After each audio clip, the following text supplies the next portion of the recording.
ოლიგარქის შინაგან საქმეთა მინისტრი ვახტანგ გომელაური ამერიკის შეერთებული შტატების მხრიდან ყველაზე მძიმე შეზღუდვებითაა დასანქცირებული. მასთან ერთად მაგნიცკის სიაშია განსაკუთრებულ დავალებათა დეპარტამენტის დირექტორის ხარებას მოადგილე მირზა კეზევაძე. მაგნიცკის გლობალური აქტით ვახტანგ გომელაური იმის გამო დაასანქცირეს, რომ სწორედ ისაა პასუხისმგებელი მედიის წარმომადგენლების, მომიტინგეებისა და ოპოზიციონერების სასტიკ დარბევაზე. აქვეა ხაზგასმა, რომ სანქციები არა მხოლოდ ნოემბერ-დეკემბრის, არამედ 2024 წლის განმავლობაში გამართული დემონსტრაციების ბრუტალურად დარბევის გამო დაუწესდათ. გომელაურისა და კეზევაძის აქტივები, ქონება, ბიზნესწილები, რაც შესაძლოა ამერიკის ტერიტორიაზე ჰქონდეთ გაყინული და დაბლოკილია. ფინანსური ინსტიტუტები და კერძო პირები კი, ვინც დასანქცირებულებთან ითანამშრომლობენ, იგივე ტიპის შეზღუდვების დაწესება ემუქრებათ.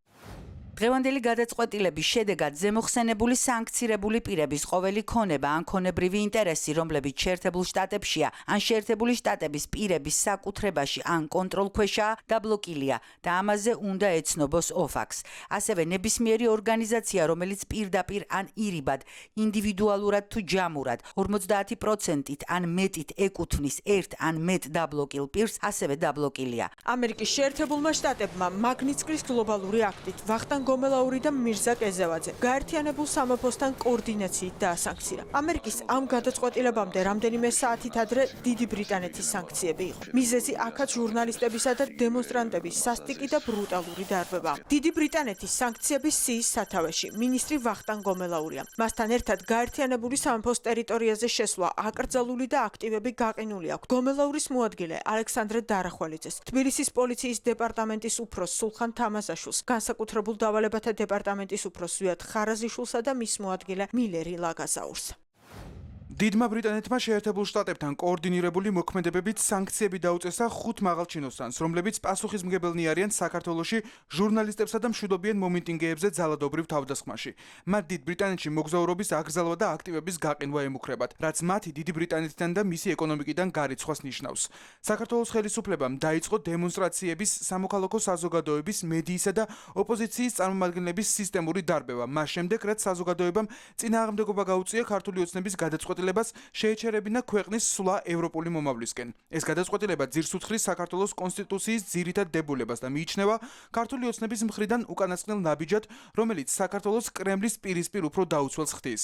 ბიძინა ივანიშვილის პასუხი ამ გადაწყვეტილებებზე დღეს დილით გასაჯაროვდა. ჯერ ირაკლი კობახიძის განცხადება გავრცელდა, რომ ვახტანგ გომელაურს ვიცე-პრემიერის თანამდებობა მისცეს. რამდენიმე საათში მედიასთან ისევ კობახიძე გამოჩნდა და დასანქცირებულ და მოძალადე პოლიციის მაღალჩინოსნებს ღირსების ორდენით დაჯილდოებას დაჰპირდა. რითაც ერთ-ერთში გაიმეორა ის რუსული სვლა, რომელიც 2021 წელს ჩეჩნეთის ლიდერმა რამზან კადიროვმა გამოიყენა. კადიროვიც მისი დასანქცირებული დაჯგუფების წევრების გასამხნევებლად ორდენებს არიგებდა.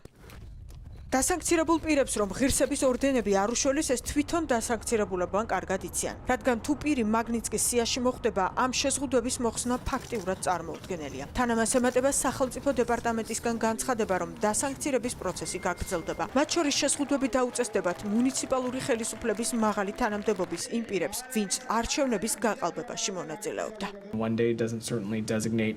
ერთ დღეს ერთი სანქცირება ან ერთი ქმედების განხორციელება არ გვზღუდავს მომავალში სხვა რამის გაკეთებისგან. ეს უბრალოდ უახლესი მაგალითია ამერიკის შეერთებული შტატების მიერ მის ხელთ არსებული ინსტრუმენტების გამოყენების, რათა პასუხი აგებინოს საქართველოში დამნაშავეებს და ეს ინსტრუმენტები ჩვენს ხელში რჩება. პოტენციურ ქმედებებს წინასწარ არ განვიხილავ. სახელმწიფო დეპარტამენტმა ასევე გამოაცხადა, რომ ნაბიჯები გადადგა დამატებითი სავიზო შეზღუდვების დასაწესებლად პირებზე, რომლებიც პასუხისმგებელნი არიან ან მონაწილეობენ საქართველოში დემოკრატიისთვის ძირის გამოთხრაში. ასევე მათი ოჯახის უახლოეს წევრებზე. ოლიგარქის პარტიას ისევ დონალდ ტრამპის ადმინისტრაციის იმედი აქვს. არადა მაგნიცკის გლობალური აქტის რეგულაციები 2017 წლის დეკემბერში უფრო მკაცრი სწორედ პრეზიდენტ დონალდ ტრამპის გადაწყვეტილებით გახდა. პრეზიდენტ ტრამპს უკავშირდება ბრძანების გამოცემა, რომლითაც სახაზინო დეპარტამენტს მიეცა უფლებამოსილება, რომ ადამიანის უფლებების სერიოზულ დარღვევასა და კორუფციაში ჩართული პირებისთვის ქონების ბლოკირება მოეხდინა.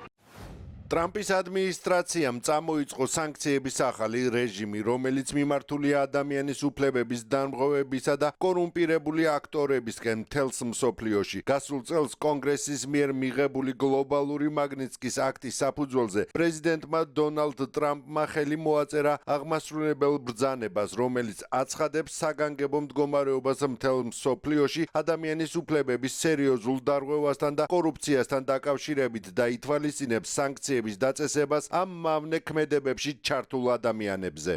დონალდ ტრამპის ხელმეორედ გაპრეზიდენტება, რომ ოლიგარქიული რეჟიმისთვის ხსნა არ იქნება, ამაში დარწმუნებულები არიან ამერიკელი დიპლომატები და მკვლევარები. რადიო თავისუფლებასთან ინტერვიუში ამერიკის ყოფილი ელჩი ნატოში კურტ ვოლკერი ამბობს, რომ ჩინეთსა და ირანთან მოთანამშრომლ რეჟიმს დონალდ ტრამპის ადმინისტრაციასთან ურთიერთობების დალაგების შანსი არ აქვს. ქართული ოცნების მოლოდინები მთლიანად მცდარია. მათ გონიათ, რომ ტრამპი ხსნელად მოევლინებათ და რომ ის ღიად ანტიამერიკული განწყობის მქონე მთავრობასთან ახლო ურთიერთობას აღადგენს. ეს არასდროს მოხდება. პირიქით, ტრამპის ადმინისტრაციისგან უფრო დიდი ზეწოლა მოვა დემოკრატიის აღდგენის, ჩინეთთან ურთიერთობების გადახედვისა და საქართველოს დასავლურ გზაზე დაბრუნების საკითხებზე. ოფიციალური ვაშინგტონი მაგნიტსკის გლობალური აქტით ასანქცირებს პირებს, რომლებიც ჩართულები და პასუხისმგებლები არიან ადამიანის უფლებების მასობრივ და უხეშ დარღვევაზე. მაგნიტსკის სია 2012 წლის დეკემბრიდან მოქმედებს. ამერიკა ამ აქტის საფუძველზე ეკონომიკურ და ფინანსურ სანქციებს აწესებს სრულად განწყობილი ქვეყნების მთავრობების, ტერორისტული ორგანიზაციების, ნარკოკარტელებისა და ამერიკის სახელმწიფო ინტერესებისთვის საფრთხის შემცველი ფიზიკური პირების მიმართ.